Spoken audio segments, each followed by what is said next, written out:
All right. It is good to have you here this morning. I think probably a lot of us, if not all of us, because I am talking in America, are TV watchers.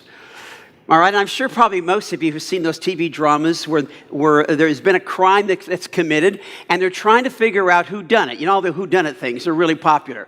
And you try to figure out who's the person that does this, and so what they do in this thing is they try to mess with you, and you get introduced to all kinds of potential suspects, and you get their backstories, and you find out the issues they've got, and you find out the relationship they have with the victim, and you begin to think, keep on going, oh, that's the one. Oh, no, that's the one. Oh, no, that's the one. You keep going back and forth, and there's always the usual people, like maybe it's a homeless person who's in need, or somebody who's carrying a very deep grudge, or maybe a jilted lover or something. And then by the time the show ends, it's someone you never suspected. Isn't that great? That's just how they write these things. It's somebody you never suspected, and you go, wow, who'd have thought it would have been that person? You know, Easter is coming up here. I don't think this is news to any of us. In just a few weeks, and nearly a third of the world is going to be stopping and celebrating the resurrection of Jesus from the dead, which is an incredible event, never happened in the history of the world and never probably will.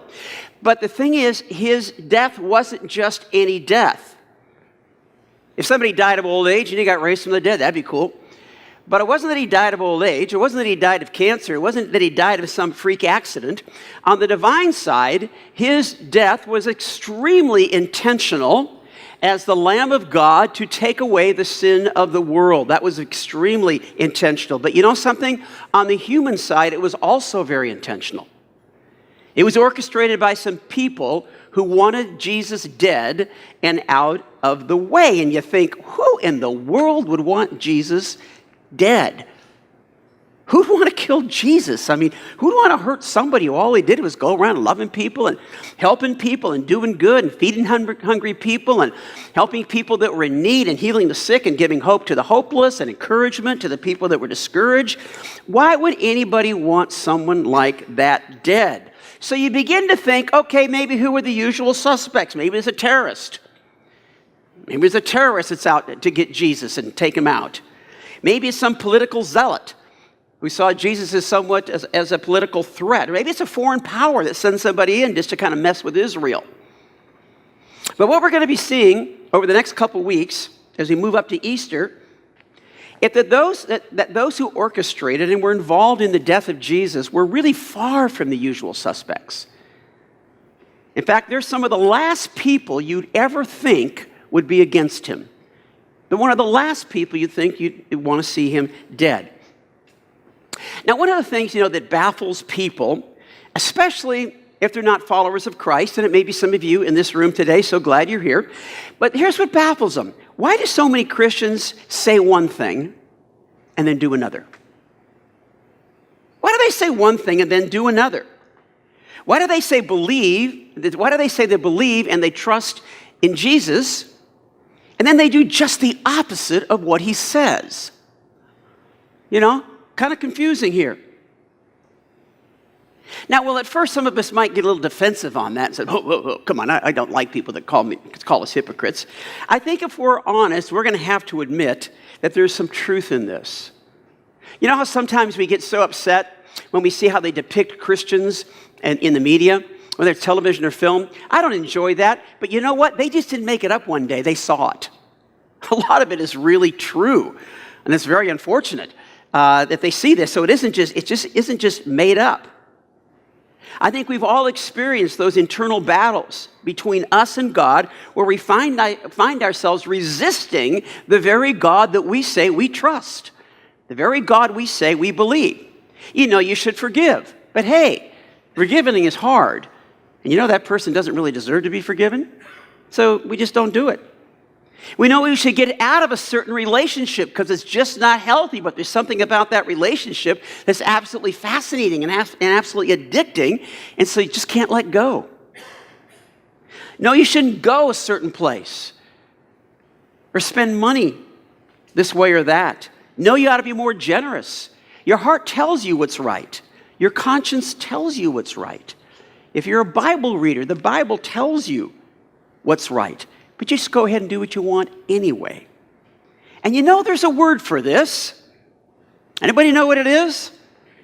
Hypocrisy. Hypocrisy, saying one thing and doing another. Saying we believe and we trust in God, but we resist what he's telling us about what we should do.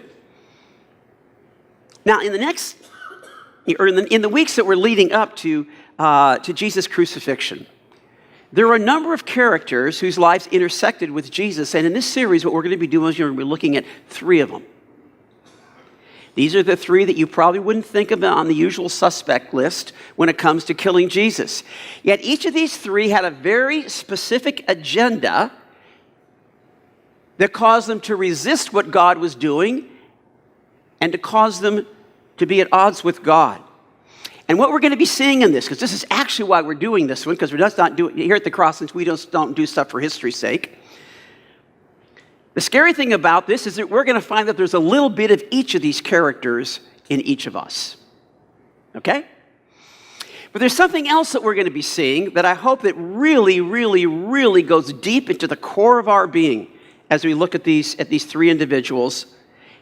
And we're going to be seeing this. Their stories illustrate the futility and self-destructiveness that comes from resisting God. Well, I hope that registers with us.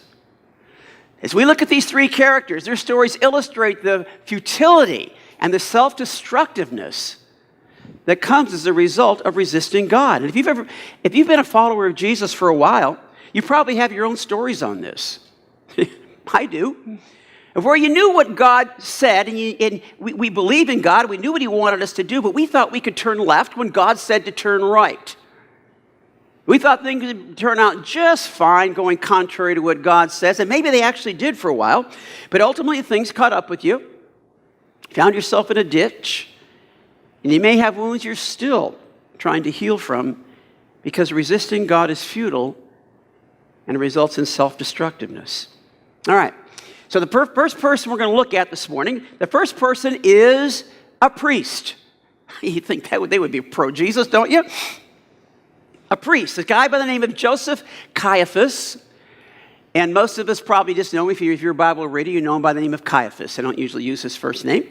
He was the high priest during the time of Jesus. And that made him the most powerful and influential person in all of Jerusalem, in all of Israel. In ancient Israel, the office of the high priest went all the way back to the time of Moses. That's where it started, way back in the Old Testament. Aaron was Moses' brother, and he was the very first high priest. And from then on, all the high priests were descendants of the line of Aaron. They served as the spiritual leaders for the nation to keep them focused and on track with the heart and the ways of God. But like in all societies where religion plays kind of a major role in the whole culture, politics always gets mixed in. And with Israel being a part of the Roman Empire, it was a high priest who was the connector on the political front between Israel and Rome. So he was not only in the religious field, he was in the politics field. But even more significant to the story is that Caiaphas was part of a dynasty that had controlled for over 40 years the politics and religion of the whole nation. His father-in-law was one of the high priests. 5 of his brothers-in-law were high priests. So this family had all the power, they had all the influence, they had extreme wealth because there were amazing financial perks that came from being at the epicenter of the Jewish religion. Jews all over the world had to pay what was called a temple tax. And this goes in, if you think of the way we talk about money today, that brought in millions and millions and millions of dollars into this little 32-acre parcel known as the temple that was right in the middle of Jerusalem, kind of like you think about the Vatican today. In a city, this was the center. This parcel of land was the center of all what was going on in Judaism around the nation. So Caiaphas was a man of extraordinary power, of extraordinary influence, and of extraordinary wealth. So you got to get the backstory to this guy. And life was good for him. He had a lot going on to him. That is until a carpenter turned rabbi stepped onto the pages of history, and we know him as Jesus. Jesus. And the problem for Caiaphas wasn't really Jesus' teaching, because all kinds of crazy guys with crazy teachings had been around for a long time. That was no big deal. They would come and they would go. But the problem was the crowds that Jesus would draw. I mean, everywhere he went, there were crowds. Some of you remember, it's recorded in the Gospels, several of the Gospels, that Jesus fed all these people at one time. And it tells us there were 5,000 men, and people go back and forth. Does that mean that was everybody that was there? But most things, because they usually counted men in, don't get all, have a problem with this, but they just counted men in crowds, okay? When they did this, they represented families. So that means there were women and children there as well. So easily could have been anywhere from 5,000 to 10,000 people. That's a ton of people. Wherever Jesus went, people would gather, sometimes in the hundreds, sometimes in the thousands. And this was a threat to the sensitive balance of power that those in Israel, mainly Caiaphas, had worked so hard to maintain, because crowds meant potential insurrection and division and uprising against both the Jewish leaders and against the Romans that were there in their garrisons. On top of that, Caiaphas knew that he and his guys never drew a crowd, okay? They were not real crowd pleasers. They never drew a crowd except maybe on festival days, and they also knew that people weren't there to see them or listen to them or to him. They were there for all the goodies, all the festival. Another problem for Caiaphas was that when Jesus spoke, he spoke with incredible authority. He spoke with authority. And it just amazed people. They just hung on Jesus' every word.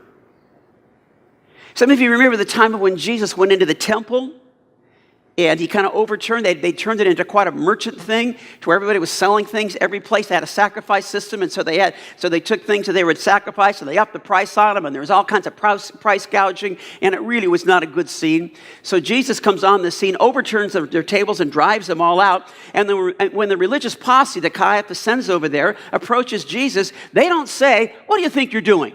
Knock that off." They ask the question that was bothering all of them. Who are you? Who do you think you are? Where do you get the authority to come in and do all this? Where did you come from? They just couldn't understand why everybody just looked at Jesus with such awe. Jesus acted and behaved with such extraordinary authority that they just didn't know what to think.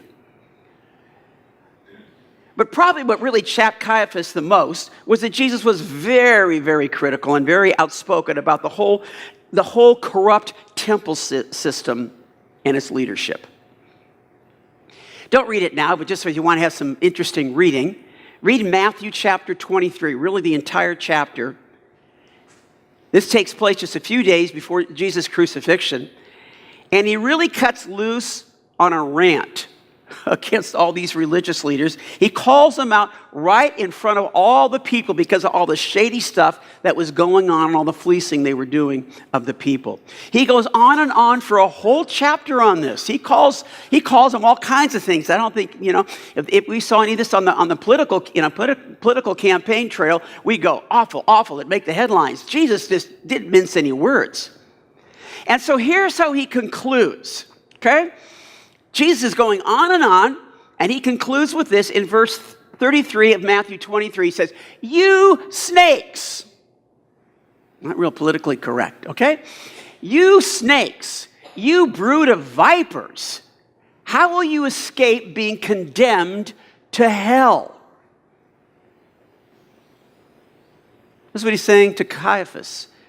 That is what he's saying to the religious leaders. You're a bunch of snakes. How are you going to escape hell? You religious leaders from Caiaphas on down. You're the guys that are supposed to be responsible for keeping the people tuned in to the heart and the ways of God. But you know what? You guys are going to hell. Yeah, Caiaphas had a problem with Jesus. The crowds, the authority, and his criticism of the whole system that he led and that he was responsible for. So this kept building and building and building and building. And then there's a final straw. It's not actually something that Jesus said. It wasn't a conversation or it wasn't a confrontation. It was something that he actually did. It was an act of compassion. What he did is he raised somebody from the dead. And it wasn't just anybody. It was somebody who was kind of one of the more renowned citizens of the city of Bethany. His name was Lazarus. Excuse me. That was the final straw. Because not only had Lazarus died, and not only he'd been buried, but there'd been a funeral. There'd actually been a funeral. And the next day, people see Lazarus walking around. And you know what this does? It over the top swells the crowd. And Caiaphas and the leaders begin to realize that their strategy to silence Jesus was failing. Now, up to this time, their strategy had been to discredit Jesus publicly. That's what they wanted to do. They wanted to ask him trick questions, and then when he messed up on answering the questions, they were sure all the people would lose interest, and when that happened, they'd just all trickle away, and the threat would be gone, and Rome and Israel would just be doing fine. But every time Jesus was asked one of these questions, he'd come back with a snappy answer, and the people go, wow, oh, go Jesus, and the crowds would grow. But after Lazarus is raised from the dead, the crowds really begin to swell. John, the writer, he was a very close friend of Jesus. By the way, he's probably only a teenager when he followed Jesus. He wrote the Gospel of John. He was an eyewitness to all that was going on here. And listen to what he writes about this shortly after the raising of Lazarus from the dead. Comes out of John chapter 12, starting in verse 17. Now the crowd that was with him when he called Lazarus from the dead and raised him from the dead continued to spread the word. So people are talking about this. Verse 18, many people, because they had heard that he had performed this sign, went out to meet him. So the Pharisees said to one another, one of the religious groups, see, this is getting us nowhere. Look how the whole world, look how the whole world has gone after him. Those who saw Lazarus come back to life, they're telling everybody. The crowds are growing and and the leaders are going, how in the world is this all going to end? The whole world is going to end up going after him.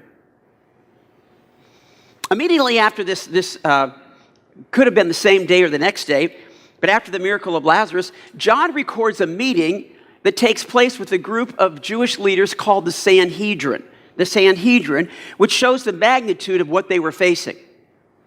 Now, this group, sometimes called a council, it was made up of 3 different groups that didn't see eye to eye or get along or agree on hardly anything, from religion to politics to how Israel should be related to Rome. There was all kinds of factions in this group. It would be like getting the House and the Senate and the Republicans and the Democrats and the Supreme Court and the president all together in one place.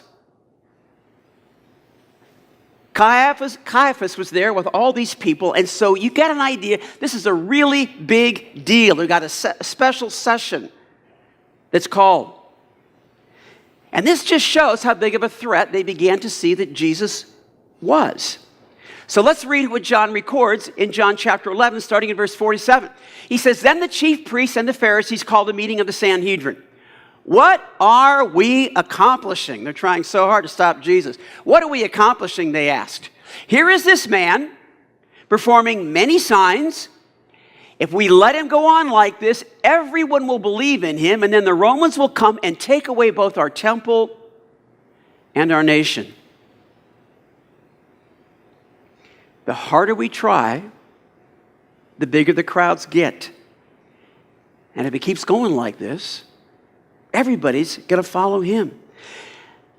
Now, I've got to believe that in their heart of hearts, Caiaphas and the rest of the guys, they know something very supernatural and divine is going on.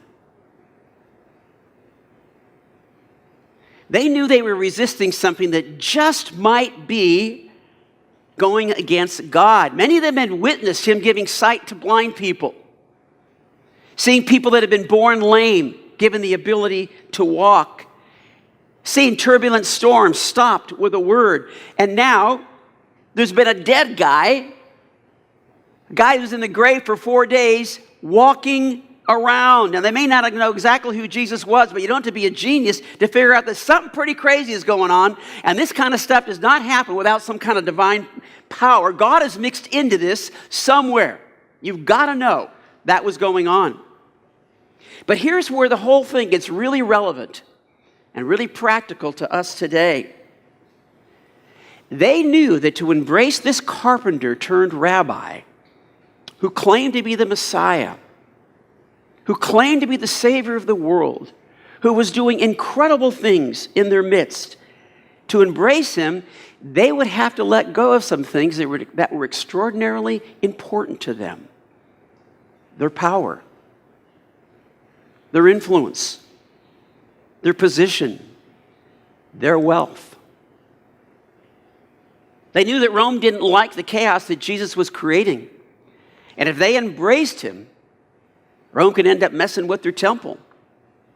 Maybe even doing some real destructive damage to the whole nation. And all these things were really important to them. The cost to embrace Jesus was just too high. So this group that couldn't agree on hardly anything agreed on something. John 11, verse 53, so from that day on they plotted to kill him.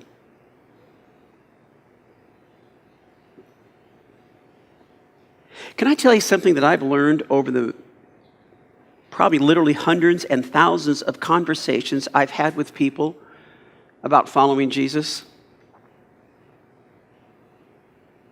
This is very interesting, and I want you to think about this. Think about this not only for your own life, but for some of the people that you know. It really isn't about Jesus at all.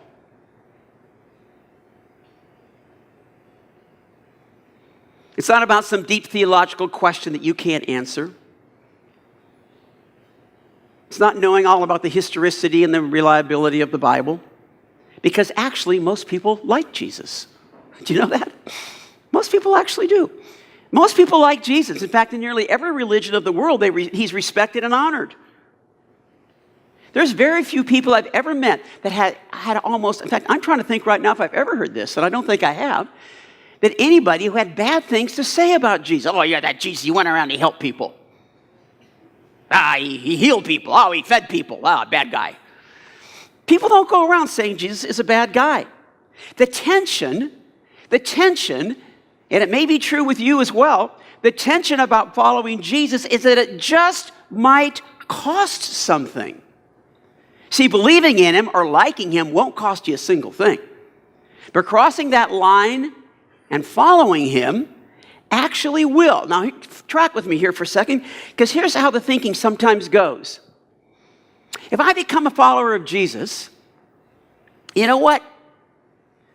I'll bet you God's going to want me to start connecting with some other Christians in a church because he wants me to learn and he's going to want me to grow and grow in my understanding. And that'll mean I have to give up my Sunday mornings, my newspaper, and my chill time. And I'm going to end up going to church. You know what they're going to end up wanting? My money. Ooh. They're going to want me to volunteer with my time. If I become a follower of Jesus, I'm going to have to think about my morality. I have to think about that a little bit differently. I have to think about my money because I know I'm supposed to be generous. I hear that's what Jesus talks about, and he certainly was generous himself. And you know, I don't want to do that. I like my weekends. I like who I can sleep with and not sleep with without ever having to feel good or bad about it. I like doing with my money whatever I want. I believe in Jesus. He's a nice guy. But the cost of following him is just too high. And so what we do is end up resisting the very God we say we believe him. We believe in. Because in not believing, in believing but not following, we don't actually have enough trust in him. And you know what happens? We become the very thing we hate. Hypocrites. It's like all those people we go, we actually become those very kinds of people. And this was Caiaphas, who was a hypocrite. So from that day on, they plotted to kill Jesus, but now they have a problem. Rome won't execute anybody based on violating one of the Old Testament laws. If someone violated one of the Old Testament laws that was deserving of death, because there were some of those as you read the pages of the Old Testament, Rome would just ignore it, not their problem. Jewish people couldn't have anybody executed without Rome's approval. So Caiaphas needed to come up with a charge that would not only be breaking Jewish law, but would actually be breaking Roman law so he could take him to the authority. So he says, what can we charge him with? What can we charge him with? Got it. What we need is a charge of sedition, inciting people against the authority of the state. So we can go to Pilate and the authorities and say that Jesus is not just a threat to Jewish peace, he's a threat to Roman peace. Jesus had claimed to be king. That's all Caiaphas needed to push his case. So he pegged Jesus with sedition. Jesus was executed, and the threat was eliminated. Their position and their nation and their whole temple system were now secure. And then as the sun rose on the first day of the week, after the Passover was completed, there was commotion going on outside Caiaphas' house. So he opens the door, and he's given the news that the body of that Jewish rabbi that they crucified is missing. And within a week, reports of Jesus sightings are everywhere. Within a few weeks, Jesus' closest followers began coming out of hiding and walking the streets of Jerusalem and saying, you crucified him, God raised him, and we've seen him alive. And talk about crowds. I mean, the crowds grew and grew and grew. They weren't rallying around the person of Jesus, but they were rallying around the name of Jesus. They were rallying around the reputation of Jesus. They were rallying around the resurrection of Jesus. And Caiaphas and his cronies began to realize he's done more in his dying than he ever did in his living, and that their resistance had been futile because God always wins.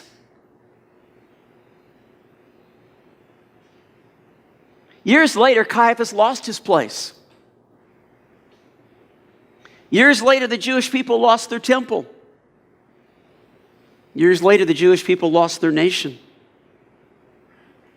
All the things they'd feared if they'd lose, if they didn't stop Jesus. And what happened then is the same thing that happens again and again and again. And it's this. Those who choose to stand against Jesus simply become footnotes in the story of God. Caiaphas, the Jewish council, the whole Jewish system as they knew it, all became a footnote in the story of this little carpenter, Jesus of Nazareth. So what does all this have to do with you and me? Let me wrap this up for us. Everything. Because there's a little bit of Caiaphas in all of us that wants to preserve and hold on to at all costs. Preserve that reputation and preserve that image, even if it means having to resist God and bend some of the rules we know of what he says to do, but hey, I want to preserve that reputation and that image that I've got. I want to preserve that reputation that I know I shouldn't be in, but it just means so much. And I'm not going to let it go, even though I know it's not good for me. I'm holding on to that. I'm going to preserve that good GPA, even if I got to cheat a little on the test. There's something in all of us that just says preserve, preserve, preserve. Go ahead and believe in Jesus. Even take the name of Christian, because that sounds pretty good in this country. But resist what he says and resist what he calls us to do in following him. Here's the thing that I find so interesting. Caiaphas, the high priest, had access to the oldest existing copy of the law. The law that said, you shall not murder. As high priest, he was the guardian and the steward of the law of God. And he certainly was a believer in the God of Abraham and Isaac and Jacob. So he, of all people, should have been Jesus' strongest supporter. He knew the Old Testament scriptures. He knew the dozens of prophecies of the coming of the long-awaited Messiah, many of them that Jesus had fulfilled even before his death. And yet he had an innocent man murdered. Why? Simple. Because his own self-interest drove him to resist the very God he said he believed and trusted.